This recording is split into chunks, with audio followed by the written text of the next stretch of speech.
I would like to welcome Michel Pourprix for this interview. I'm the person that having the privilege of interviewing him, and my name is Benjamin Liu. And this is Dr. Michel Pourprix from the French Atomic Energy Commission. Yeah. And I think, so why don't I begin by asking you to tell me some of your educational background. Yeah. So I began as a mechanical engineer in '68, and after that I worked in CEA on different contracts with Professor Bricard, the University of Paris, and Dr. Madeleine. Dr. Madeleine had a laboratory on aerosol physics in CA. So after my thesis, I started study on different things, but the main thing is the condensation nuclear counter, and I start in '73. Mm-hmm. I believe you were studying mechanical engineering at the University of Paris. And then can you tell us why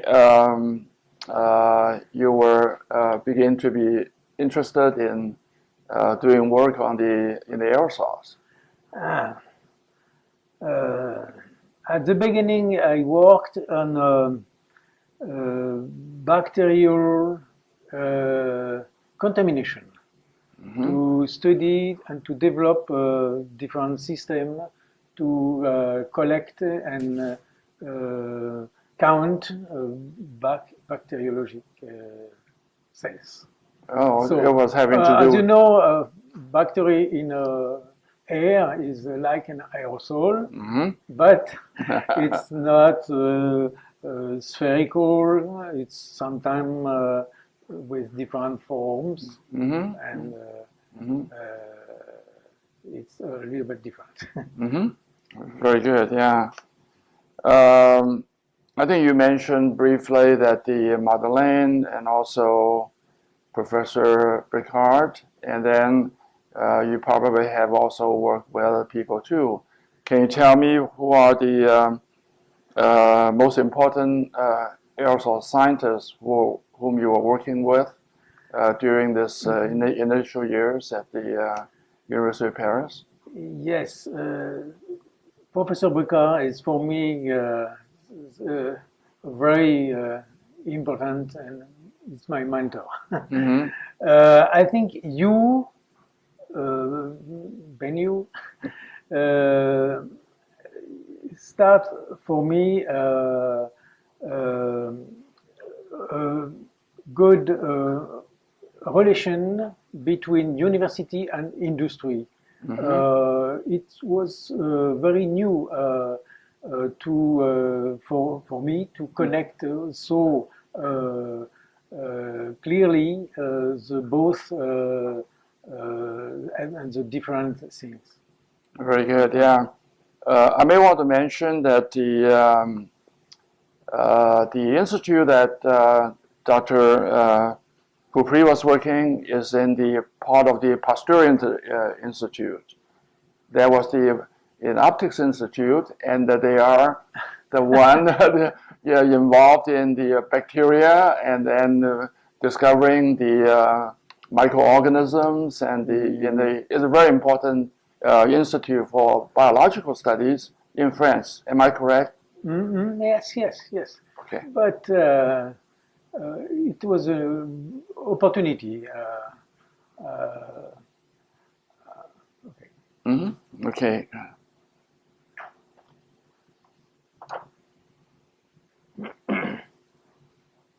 So you mentioned Dr. Guy Madeleine and also Dr. Bricard as being the important person that in your academic career.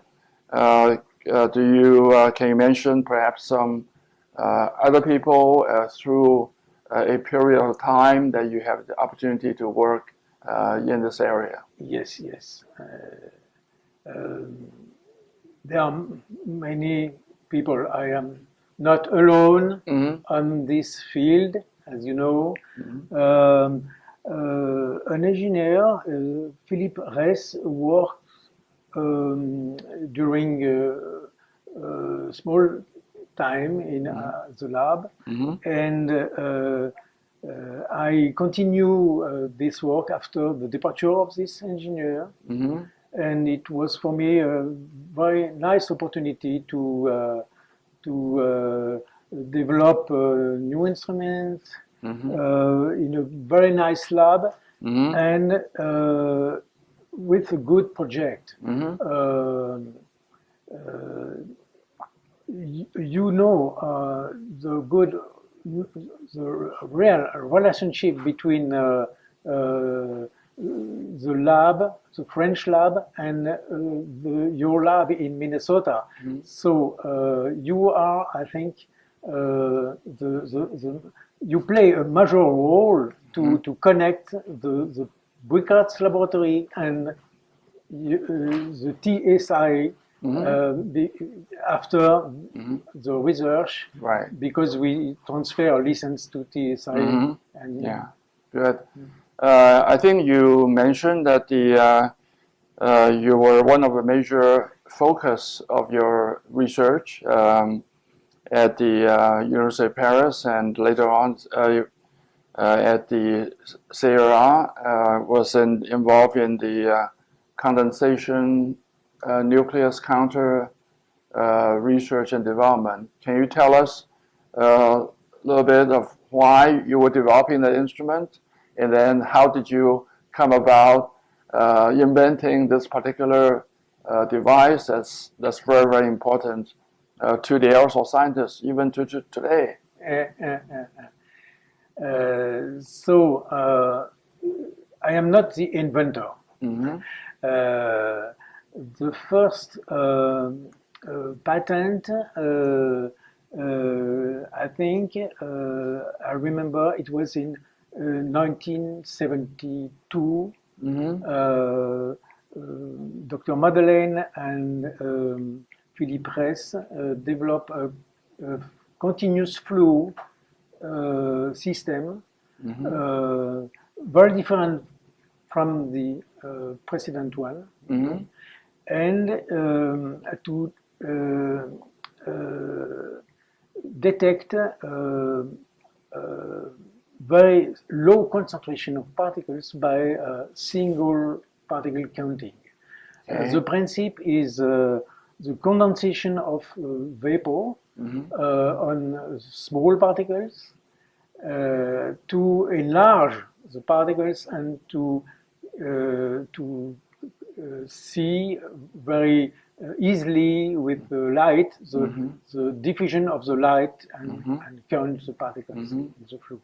What is the chemical fluid that you use for the condensation? With water, it works a little bit, but with alcohol, N-butyl alcohol is much better. Okay, so you work with all three different working fluids in the development. Yes. That's very good.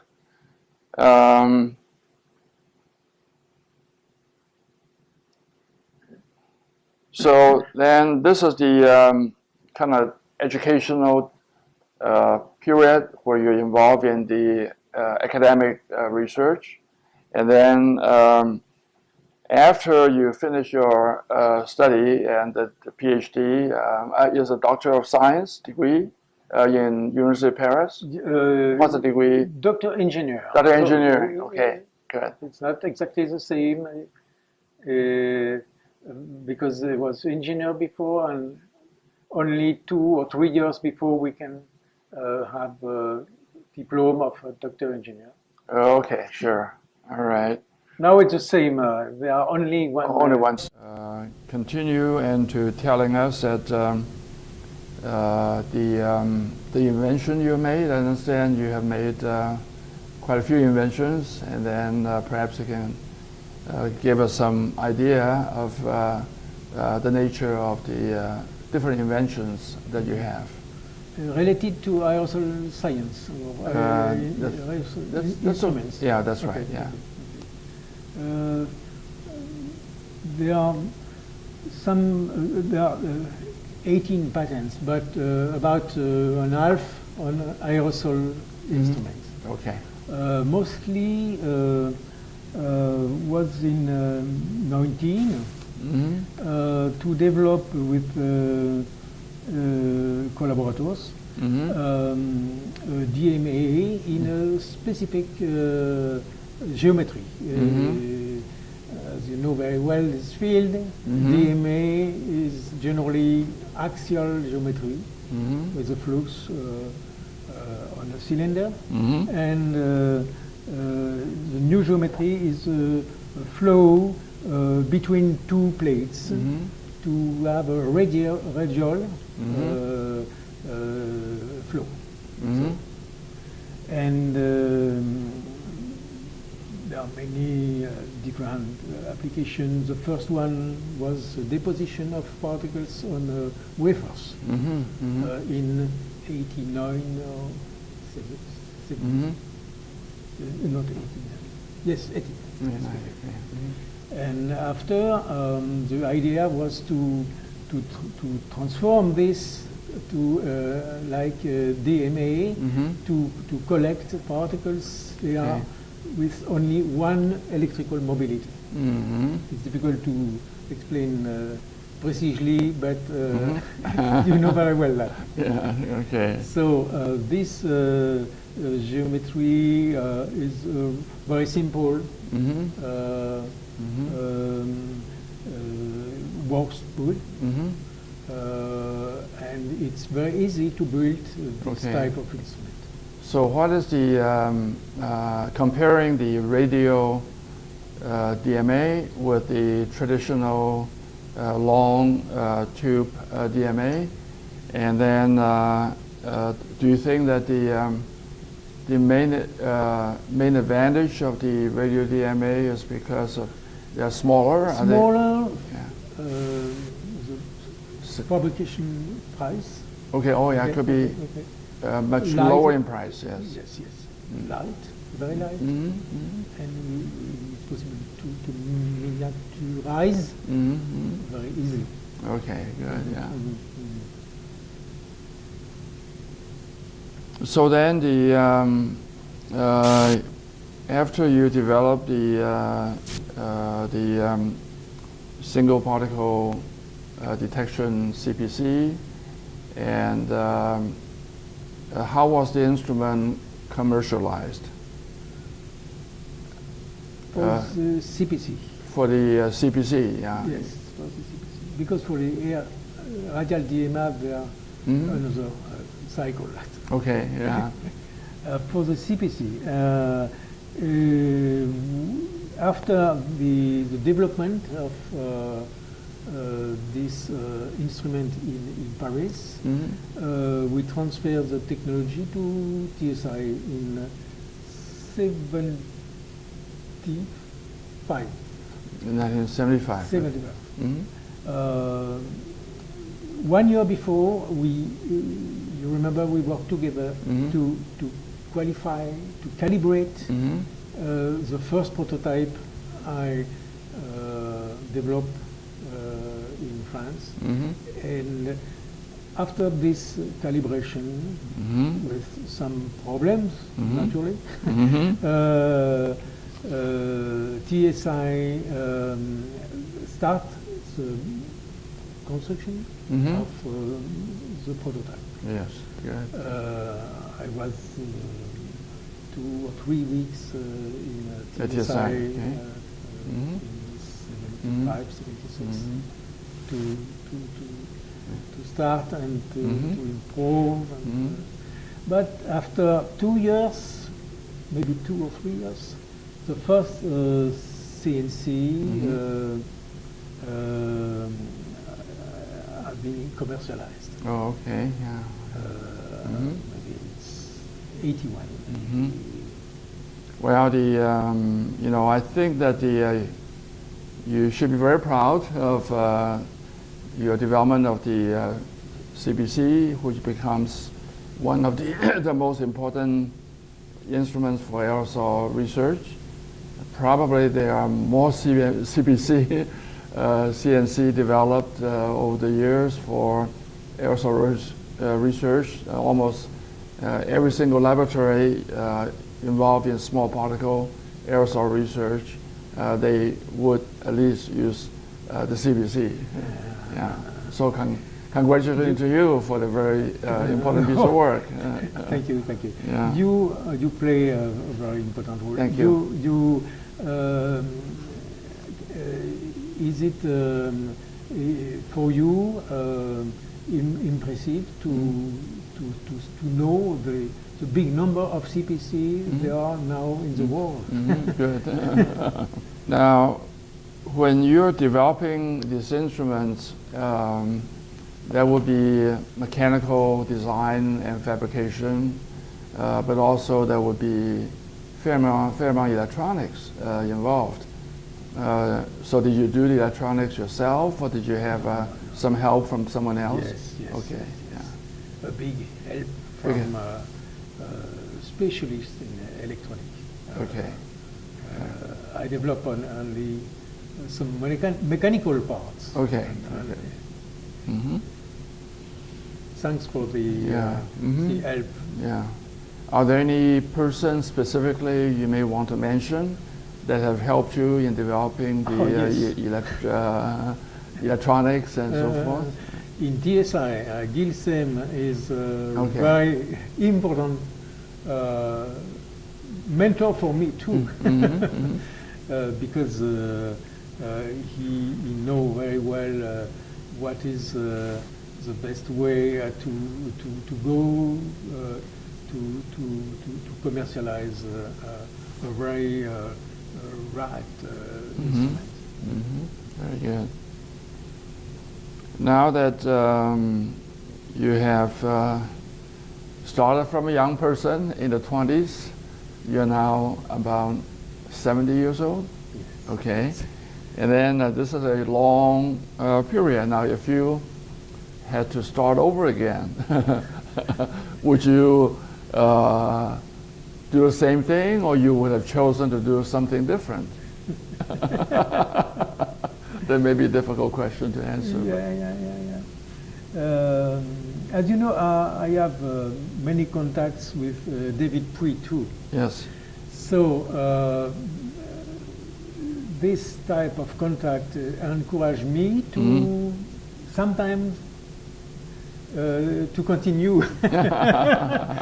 But it's very interesting to start another life independently of the aerosol physics. Okay, good. So I think one thing is very important is to work with young people, and I have the opportunity since 2 or 3 years to work in CAA as a consultant and work with young people and other scientists. It's very, very interesting. I understand that you have many talents besides just the research in the laboratory. Can you tell us about some of your hobbies and some other personal interests that you have? You feel that you can tell the rest of the colleague about you a little bit more about yourself. Yes, I am not a theoretical scientist, so more is I prefer largely practical things, and for example, I like works in in my garage to construct, to build different things. And the first radial DMA come from my garage. Oh, Yes, yeah. You actually build it yourself? Some parts for the okay. first one. Okay, Yes, yeah. yes. So It's a do hobby. you have a lathe that you can I have a tool, a tool? Turning tool? turning tool. Turning tool, yeah, yeah. Drehbank in Germany. Oh, and okay, tool okay. in France. Small one? Oh, small. Okay, yeah, okay. Mm-hmm. Yeah, tool. Yeah, yeah, sure, good. And my hobby is in the countryside. Okay. You So you have a garden? vegetables. and Oh, you grow vegetables, okay. David Puino. Okay. Very well. They come 2 times in my home. Good. Mhm. All right, thank you so Thank- much. thank you, thank you very- Yeah, thank you, you. Ben. Mhm.